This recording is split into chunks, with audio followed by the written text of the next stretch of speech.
இப்போ சின்ன பானை அப்படின்னா பெருசா கைய வைக்கணும், பெரிய பானை அப்படின்னா சின்னதா கைய வைக்கணும். ரெடியா? சின்ன பானை, பெரிய பானை, சின்ன பானை, பெரிய பானை, பெரிய பானை. கையை கீழே இருக்கும்.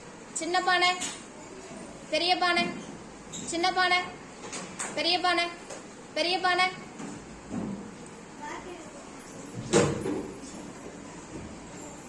சின்ன பானை, பெரிய பானை, பெரிய பானை.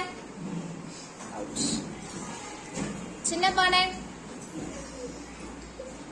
பெரிய பானை, சின்ன பானை, பெரிய பானை, பெரிய பானை.